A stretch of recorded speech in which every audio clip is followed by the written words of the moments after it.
To, assalamu alaikum yan uwa.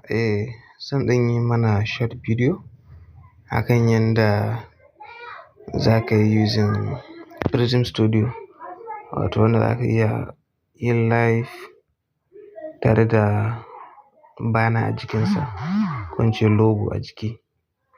So ga beginners wanda ba su taɓa amfani da shi ba, in suka kalli wannan bidiyon insha Allah za su iya amfani da shi. Da farko dai gashi nan kamar yadda kuke gani, wannan wanda na yi cycle ɗin shi shine Prism Live sunan shi. So kowa zai je shi Play Store, ya je ya searching Prism Live, yana saka Prism zai gan shi ga nan logon shi, yana nan kamar Prism wanda suka san mass. So gashi nan ka install ɗin shi sai ka buɗe shi. So da zaran ka buɗe shi first time biyu, so da zaran ya buɗe maka haka farko zai fara nuna maka wajen sign in, option guda uku. Zai nuna maka sign in with Google, login with Facebook, or login with Google. Sign in with so za ka yi danna login with Google ko kuma Facebook ɗin kai tsaye. In ya da Facebook sai ka yi sign in with Google. So bayan ya connecting da Google sign in, so zai nuna maka yadda zai buɗe maka. Sun kai sign in ka shiga, so haka ga yadda zai buɗe cikinsa yanda yake. So haka shine cikin Prism Live Studio. So za ka yi, da ke yawanci muna yin live a kwance, so za ka iya kwantar da wayar taka.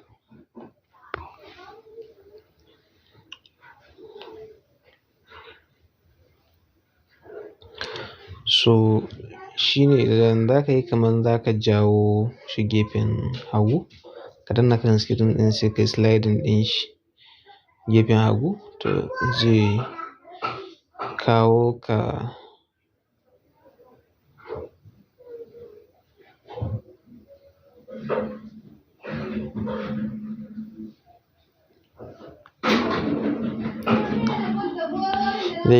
nan.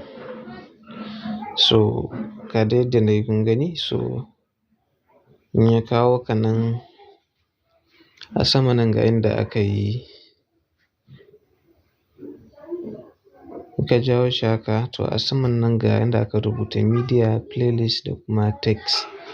So za ka danna, misali ka yi design ɗinka ka so ka shigo da shi, to za ka danna wajen media nan.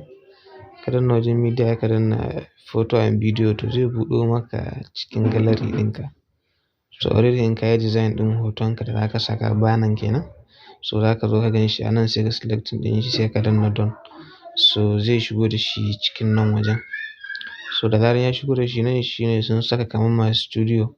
So duk wani abun da ka taɓa aiki da shi dai yana nan za ka gan shi a cikin studio ɗin. So amma dai ka misali yana ajiye ne a gefe, bai shigo da shi cikin da za ka yi live ba. To amma da ka yi clicking a kan shi, akan duk hoton da kake so, to zai appearing haka a cikin studio ɗinka. So yanzu tunda muna so mu live a kwance, za mu kwantar da wayar nan. So bidiyon zai yi nisa amma dai za ku na gani. So bidiyon hoton gashi nan kun ga ya shigo yanda ya hau.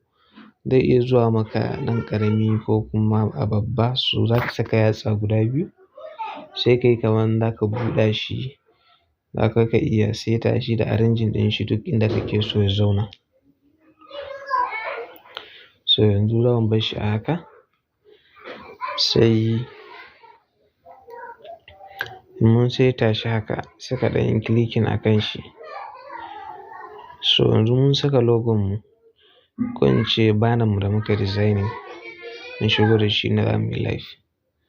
To yanzu idan kana so yanzu abin da ya rage maka shine start live.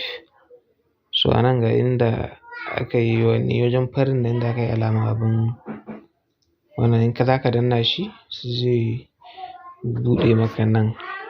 So za ka danna wajen my channels zai buɗe maka nan. Da yake already na riga na yi connecting Facebook ɗina. So inda ba ka yi connecting ba zai nuno maka wajen da aka rubuta sai ba zai nuna maka wannan Facebook ɗin ba, zai nuna maka alamar plus ɗin nan, kana danna shi zai kawo ka nan.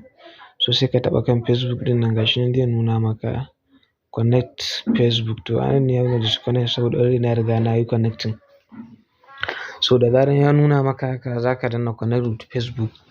So zai yi searching, zai yi connecting da Facebook ɗinka, zai dawo da kai nan. To a nan kuma ga inda aka rubuta GBs Gombe nan.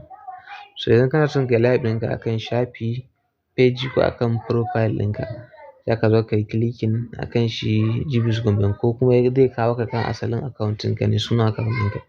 So a nan ga akwai da aka ga list na pages da kake ciki ga su nan. So za ka select duk wanda kake son ka yi live ɗinka a kansa.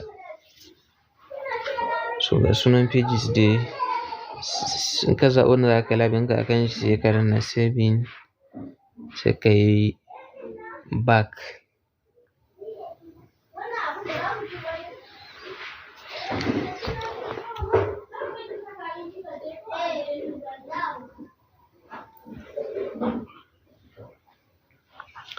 So da zaran ka yi back zai dawo da kai haka. To wannan wajen alaman yellow, to shine kana danna shi zai starting maka live. Wannan wani yellow a nan, kana danna shi zai starting maka live. Sannan in ka gama kuma, in kai starting live kuma a sama za ka ga inda ya nuna end. So kana danna ending ɗin shi kenan zai start. So da zaran ka danna wannan start live, kana danna wannan yellow, so nan ne zai shiga setting na wayan starting maka live. So haka in ka gama kuma a ɗan sama za ka ga inda aka rubuta ending, za ka danna end.